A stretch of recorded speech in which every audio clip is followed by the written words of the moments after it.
Done by Noon podcast. Today we're going to talk about how to optimize your sleep with Matt Gallant. You're listening to the Done by Noon podcast, a podcast for entrepreneurs who want to achieve more by noon than others in a full day. Serial entrepreneur Dave Ruel and his co-host Chris Lopez share the strategies that will help you optimize your productivity, performance, and lifestyle so you can reach new heights in your business and life. So if you're ready to become the most efficient and effective entrepreneur you know, you're in the right place. Welcome to the show.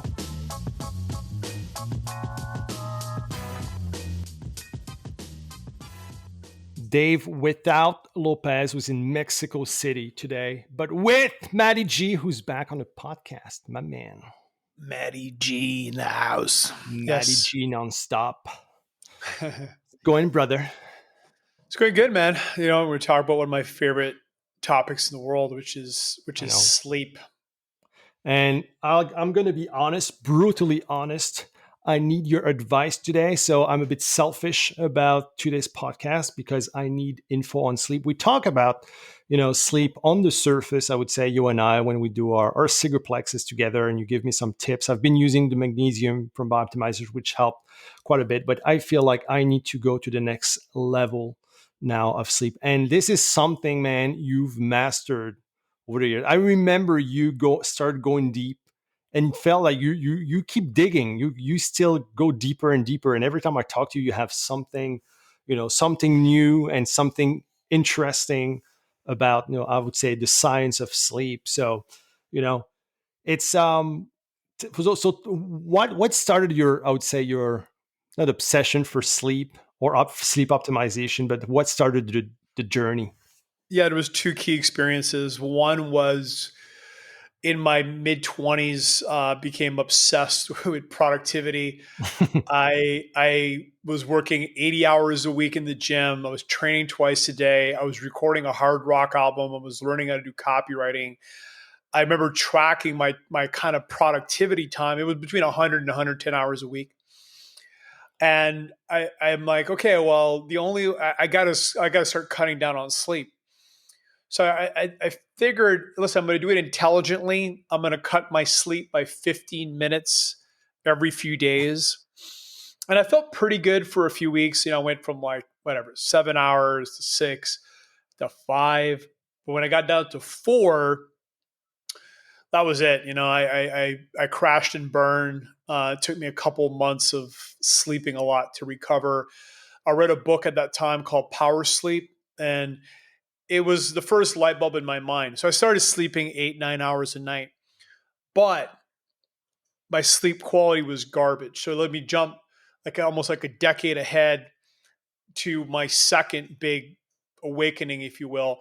It was right after you and I came back from our huge European tour with Elliot. Mm-hmm.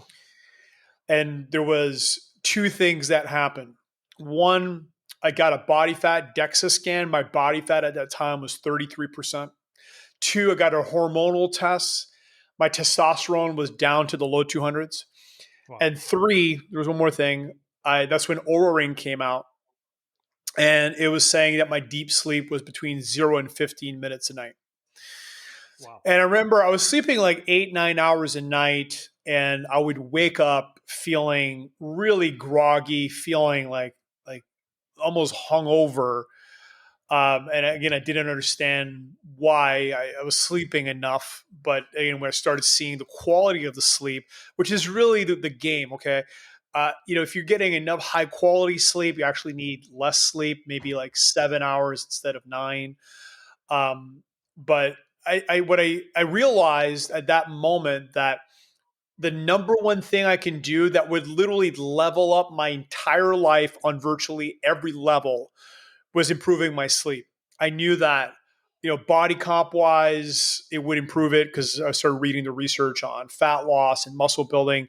I knew that brain wise, it would improve my brain because that's when most of your neurotransmitters get formed. To improve my mood, I'd just be happier. And I became obsessed with sleep. So since that time, I've spent over $40,000 on a bunch of different sleep things and equipment, and tracking my sleep and running experiments, including with some better sleep monitors. So I'm just ready to kind of do a massive data dump and share kind of the key things that people can do. And there's a lot of them that are cheap and inexpensive that everybody can do. Mhm. But there's like six major sleep disruptors. And by simply eliminating those, your sleep is going to become great. So the first one is light. And what I didn't know, I used to wear a sleep mask. Okay. Mhm. Yep. But my room wasn't blacked out. And then I started looking at the research, and your skin has photoreceptors, meaning that if light hits your skin, You will it, know. it your body knows, so it wasn't That's just crazy. hiding the light from your eyes. If light hits your skin, you're going to wake up, or you're not going to sleep well. So blacking out your bedroom is usually there's two tips I always give people: black out your room completely, and run a cold room, which we'll get into next. But I took 2 layers of blackout curtains and I layered them so there's zero light. I mean, you cannot see your Yeah, hand. and you're in your penthouse, like there's a lot of windows, right? So you probably were having a lot of light coming in. Yeah, I mean, my bedroom has a lot of windows, so yeah, that was an issue. But even when I'm on the road, I'll I'll usually, depending on what the room's like, whatever, I will tape garbage bags to the windows to completely black out the room. So, especially if I'm staying for a few days somewhere, I'll block it out completely using garbage bags, which is great. Now, You get weird looks from the janitors and the they, cleaning I ladies. usually pull out the bags before they come in, but there's more light hacks. So our brains, again, through millions of years of evolution, it knows what time of the day it is, right? It can look at the sky and recognize it's daytime, it's sunrise, it's sunset. So here's two major sleep hacks with light. One is blasting your eyes with light, sunlight early in the morning. Now, if you're living in cold climates like you are in the winter, you can hack that with blue Yep. lights. Yep. And I have a device called the Retimer. It's an Australian bio light technology that literally is just blue light. And there's something crazy when I've used it, and it's great, by the way, when you're traveling, to reset your circadian rhythm really quick, because it makes sense, right? We evolve that when we wake up and we see the sky. Again, this is, you think about it, before there was houses and things. That tells your body this is the beginning of the day. It Yeah. kickstarts your circadian rhythm. So as long as you blast your eyes with blue light, it'll do that. Now, there's new research that's pretty fresh that if you look at the sunset, it will tell your brain that, okay, the night is coming. It'll start downshifting your brain. Mm. Now, one more thing on light, and that is, hacking your technology. And of course, on the computer, there's Flux and Iris, and in your phone, you can, make the blue lights go away with a more redder tint. But the problem with a lot of the technologies we use, or light bulbs, and you can hack that in your house with hue light bulbs and go to more of an orange hue and get rid of the blue light, because the blue light tells your brain it's daytime. And just making your house darker at night, dimming the lights, or if you got hue lights, shifting the tones to oranges, it makes a big difference. Again, it's telling your Lighting a brain fire. it's nighttime. Yeah, fire, smoking cigars next to the fire. So light is huge, um, because if you're there's something called the prolactin cycle, which is it get kickstarted with melatonin. And if you're getting light, your body's not going to create that melatonin. And in that prolactin cycle, that's when your body's producing all the great magical things like growth hormone, testosterone, and so on.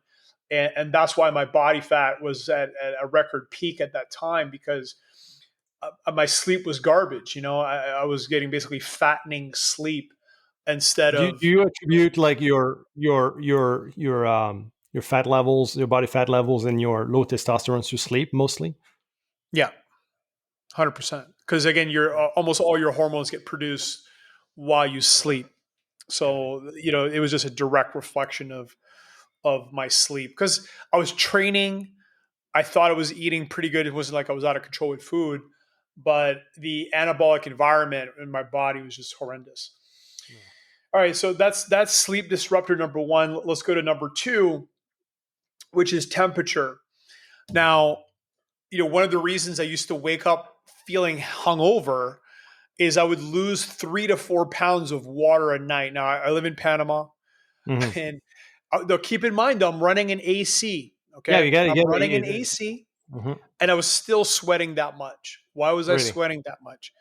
Because the body temperature would get trapped on your mattress. And that's why, if you're going to invest in one piece of sleep technology, the Chili Pad is it. They've got a newer one called the Uller, but Okay. that is probably the biggest bang for your buck anybody can get. Because, yeah, even if you're cold, you got a cold room, Yeah. you will sweat and get hot. And that heat will disrupt your sleep. It will disrupt your deep sleep. It will get you to toss and turn. It will make you restless, and it'll make you tired when you wake up. So did Urena, your wife, went on the program with you?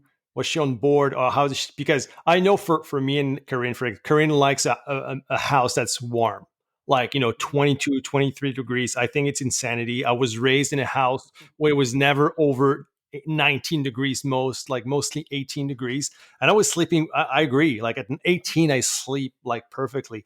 At 22, not that much. So the chili pad, for example, how does that was Urena on board with that? And second, Yeah. like, is it like, let's say you want to cool down and your partner doesn't, like, how does that work? You can get a dual control where you can warm up her side and cool down your side. So So it's it's a full awesome. blanket. Is it a full? Also, it goes under. Yeah, it goes under the blanket. You don't feel it. And again, if you get the dual, like the king size or the queen size, you can control your side, make it, in 16 degrees, or on her side, bump up the temperature. But the temperature of your head needs to be about 1 degree cooler. So I haven't bought it yet, but I just heard of like a cooling pillow technology, which Same, the which same tech, or it's not from the same company. I think it's a different company. So I'm probably going to buy that next, because yeah, I think that's one complaint I have is, you're and you feel it, right? And sometimes we turn our heads because a different part of the pillow is cooler. yes, Heat just disrupts you, right? And you want to minimize the temperature spike. So that's tip number two. I love it. I'm going to look into that. I didn't know about the chili pad. Chili I pad, love the it. Uller is better. I've buy an Uller. I've had the chili pad since it came out, but I have a couple friends with the Uller, Uller. how do you spell that? OOLER, same company. OOLER. Uller. Okay, I got it. It's a cooler without the C. All right. Next is no pressure points. And what happens is, if you have a pressure point, meaning that, let's say you're a side sleeper, which I am, and this is more important for side sleepers. Yeah. You have more pressure being applied on your shoulders, right? Now, Yeah. what can happen is the the constriction will trap blood flow, which then will Mm-hmm. get your body to toss and turn. And Yeah. anything that gets you to toss and turn, it's disrupting your sleep. It's pulling you out of deep sleep, right? Got it. So the answer to that is a couple of things. And one, if you're a back sleeper, this is less critical because you're getting more of your weight distributed over a larger surface. But for those of us that are side sleepers, like I said, this is critical. This is where memory foams come in, because a memory foam will evenly distribute the weight more than a standard mattress, right? A standard mattress, Right. you're not going to sink in with your shoulder as much, and it's going to really apply a lot of pressure to your shoulder, typically, if you're a side sleeper. So I went deep, as I typically do, and looked at all the different memory foam companies. There's one company called Essentia.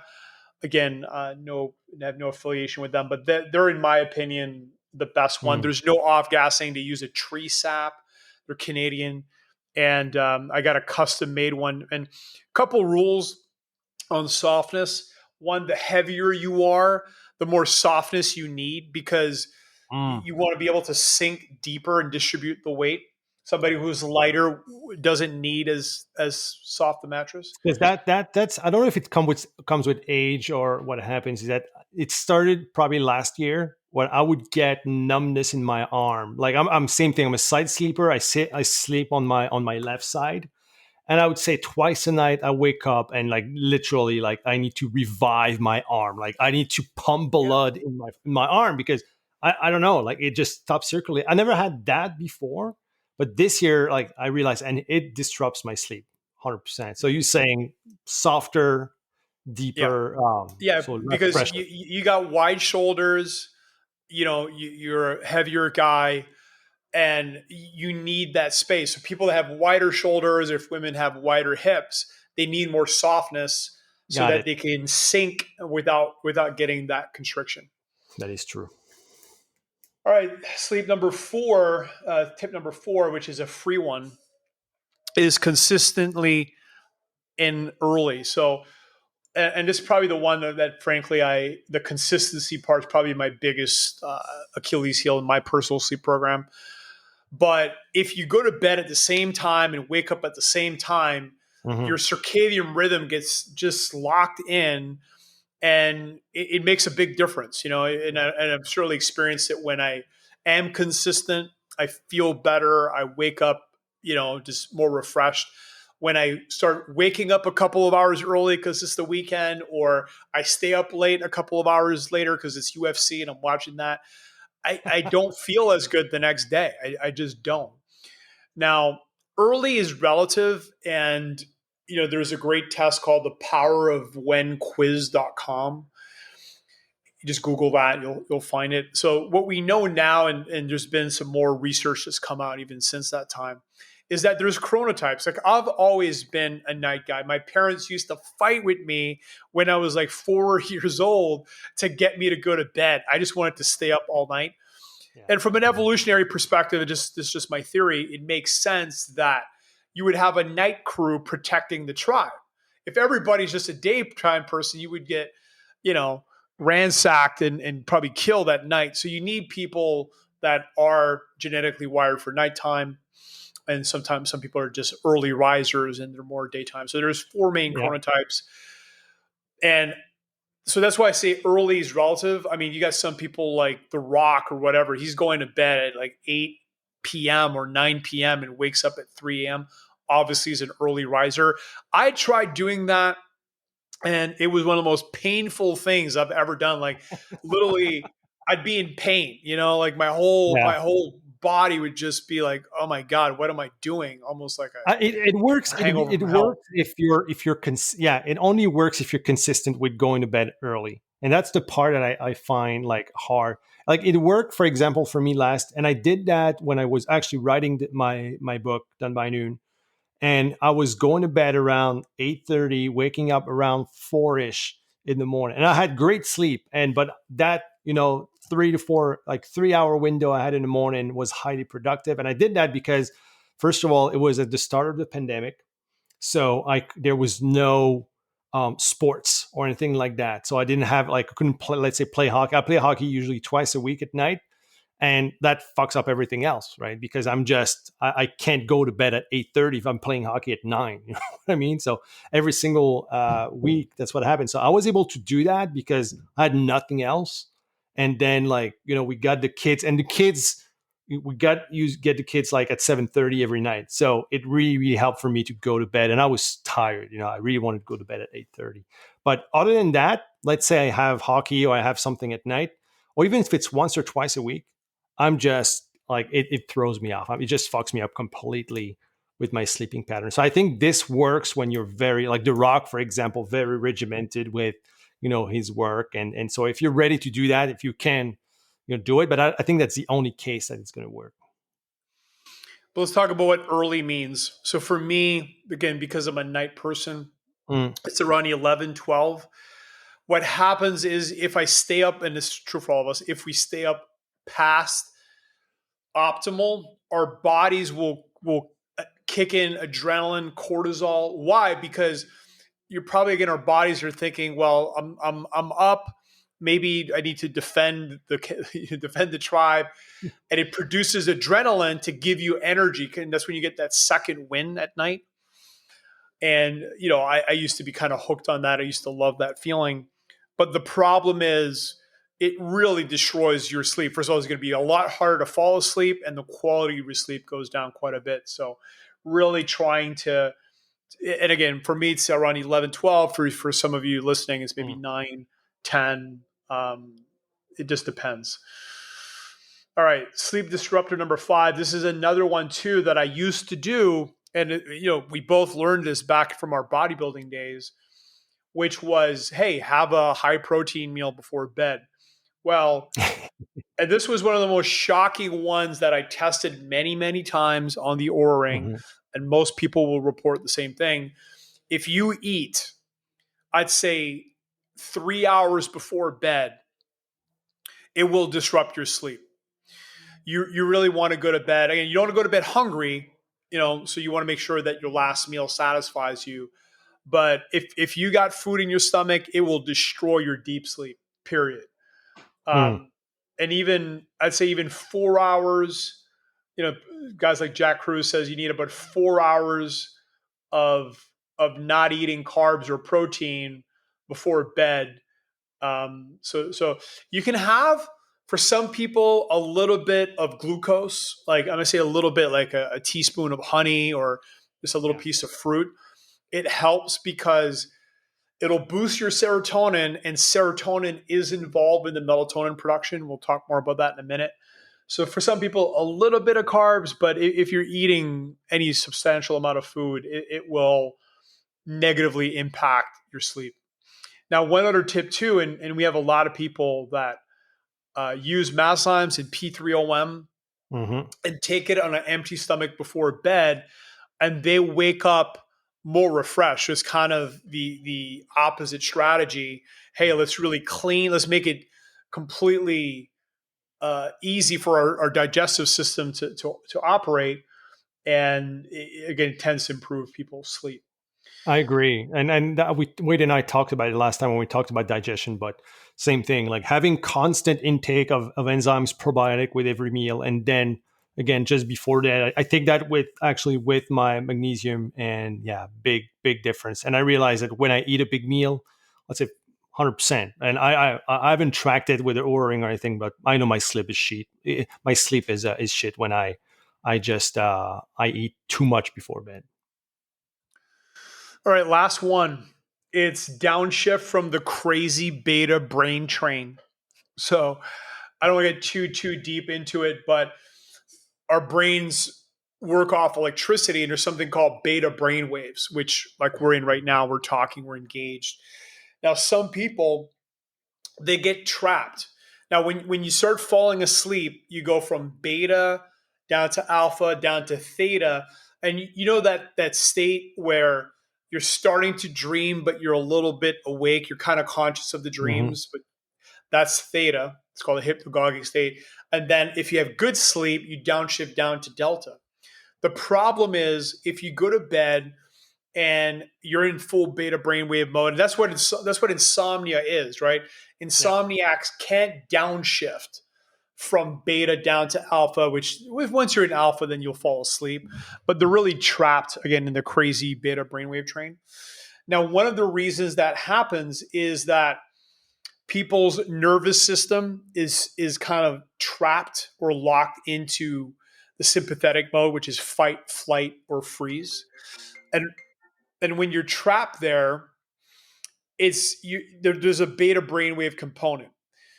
Now, one of the hacks and the answers and most profound things for shifting out of that and to help kickstart again that downshift you want is magnesium.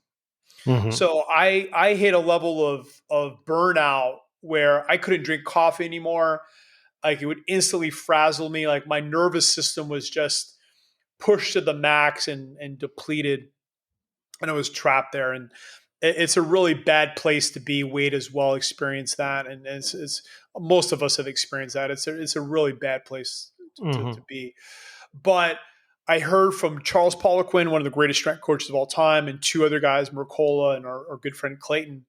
They all prescribed the same thing. They said, listen, load up on magnesium, load up on multiple magnesiums, and you're going to see a huge shift in your nervous system. So I started stacking at that time like 4 different magnesiums, and it was amazing. Within 6 weeks, I went from being again kind of frazzled and fried to being in Zen all the time. Like when I really saturated my system Hmm. with magnesium, there was a level of baseline calm I've never experienced before. And of course, one of the main benefits is if you take like 2 or 3 capsules of magnesium breakthrough about an hour before bed, it will start downshifting your nervous system. You feel it. You feel it'll hit you. Usually 45 minutes. You just Hmm. watching a show or reading or doing whatever. Your nervous system starts downshifting, and you'll actually start producing serotonin and kickstarting the melatonin cycle, which is the key to great sleep. So magnesium breakthrough is what we created when we realized the impact of it. We went to 7 magnesiums, and we just released a new version, like literally just days ago, that has what we believe is the best magnesium, which almost no one knows about. It's called sucrosomial. What happens is that different magnesiums go to different parts of the body, and you can see that in the research. For example, L-threonate affects the brain. Some affect more the heart. Some are better for muscles and athletic performance. And that's why we stack the mags. Plus, we add the cofactors to maximize the absorption. But long story short, the 7 mags are synergistic and have a much more powerful impact than just using biglycinate or orotate or whatever people use. And you feel it. There's definitely it hits you a lot differently than just using mags, 1 mag. I love it. Yeah, it made a huge difference, and I feel like even there, like I should have maybe, I should even bump it because I realized that I kept the same amount. Like I only take 2 caps a night, and I realized, but I did that because I had major insomnia, like literally up. I would say 5 nights out of 7, like per week, I would wake up in the middle of the night and not being able to go back to bed for like 3, 4, 5 hours sometimes. And with the bed, yeah, with the beta, the beta waves, I was just thinking, it's like, oh, I'm awake, boom. I started thinking, and that was done, right? And I need to get back. And I realized that, when it happened and I was really tired and I was boosting a little bit my magnesium, I was coming back, to better sleep. Now it's back, and I would say it happens probably once a week now, still. But I feel like I would probably need when I feel it like that just to take. You advise, like for example, if you wake up, just to take magnesium right away. Let's say when you wake up or you get these beta waves back, to just take more magnesium. Sure. And I think if for a guy your size, your weight, probably 3 caps. I mean, I do 3 caps before bed. That's the right dose. But, and then we have, again, a loading protocol with some clients. If they're really deficient or fried, we'll get them taking like 9 caps a day for about 6 weeks, kind of build Wow. up. You start with maybe 3 caps, then you go to 6 caps, and then eventually to 9 caps. And some people even Before more bed or through the day? You just throughout the bring. day. You can't, yeah, you want to spread your mag dose.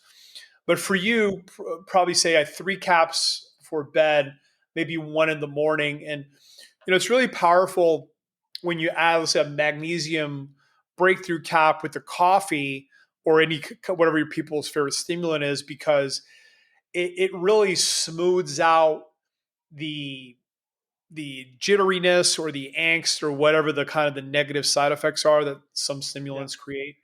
It completely eliminates that. So it's a much smoother ride. Yeah. But yeah, in your case, if you do wake up, I would take another mag or two. Another thing you can do too, which I know your wife is a big fan of. And it's funny because I started doing it not that long ago, and it improves sleep. Is like an hour before bed, close the door and run an oil diffuser with lavender. Why?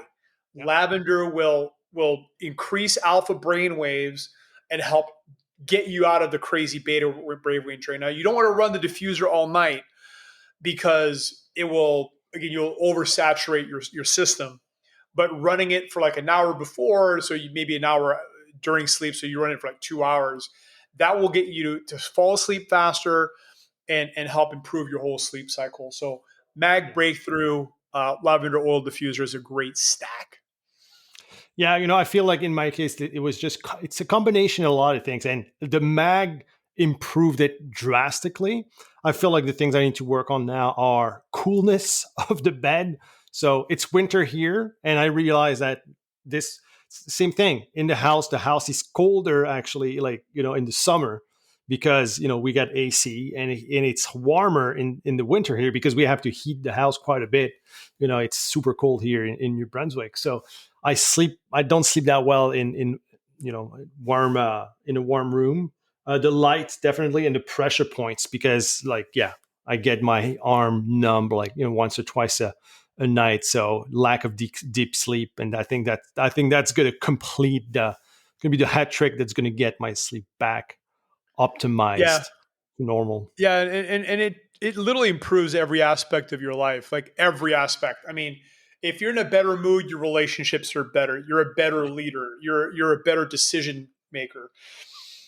So, like I said, I mean, right now I'm going to turn 44 in a couple of months. I'm the most yoked I've ever been. Um, I like and that you use the word yoked. yeah, I haven't you heard that in a long time. Old but school. yeah, it's so anabolic, and again, in terms of brain, and it's amazing too. I can kind of tolerate one bad night of sleep once in a while. I'm okay, maybe two, but literally, if I have like 3 nights of bad sleep because I'm traveling or something's happening, I mean, I'm like 10% of the man I am if I'm well rested. Like by the third Mhm. day, I'm just a skeleton of myself. It's terrible, man. Like the amount of energy management that I had to do, like, just to compensate for that was just insane. I was like, no, I just cannot continue. And I realized it is a thing. I never had a hard time sleeping, was always a good sleeper. I think the thing with, first of all, kids will disrupt your sleep more than anything else. I think now we're in a good, phase with sleep where kids are actually like they go to bed at a specific time and they sleep well most of the time. So that helps. But I think, what you said, what resonated the most is like getting the beta waves, out, transferring the beta waves and yeah, getting out of that. One more tip too before we head off. I'll give you two more little tips to reduce the beta brain waves before bed. One of them is to do a brain dump using pen and paper. And again, especially if you're kind of an idea machine, you have a lot of thoughts, just getting them from your brain to paper will reduce the beta brain waves. You're not going to be thinking and thinking about stuff and get on these OCD loops that some of us get on. So that's one. And two is to meditate. If you meditate, like even just 5 minutes, 10 minutes before bed, that's what the main benefits of meditation is, going to shift your brain from beta down to hopefully alpha and really prime you for sleep. So those are my final two tips.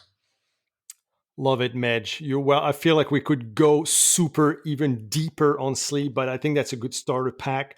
You Those can are the go check it basics. out. Huh? Yeah, What those do are you the say? fundamentals. We just covered all the fundamentals. So Yeah, but that's the thing. You need a fundament. You need, a good solid foundation before starting to optimize like crazy. Like you can go as optimized as if you're trying to hack that, like or having shortcuts. Forget it. You need a solid. It's like anything else. You need a solid foundation before you optimize. So I love it.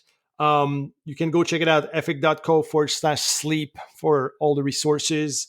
And if you want to get the Mac breakthrough, coupon code noon10. That's going to give you 10% off at bioptimizers.com. And the guys have great products there. So go check it out. Matty G, my man, thanks so much. Wealth of information. You will be back with Waitster, I think, in the near future. We've been talking to Wade and love you guys to keep sharing your immense knowledge with our crew. But thanks so much, man. Lumber deep. Love you. Lumber deep. Big time. And I'll talk to you soon, brother. All right, brother. Thanks. You have just listened to the Done by Noon podcast. If you are interested in hearing more, do not hesitate to subscribe to our channel. Click on the 5 stars or check out our free tools and trainings at donebynoonpodcast.com. Thanks again for listening and stay awesome. We'll see you next time.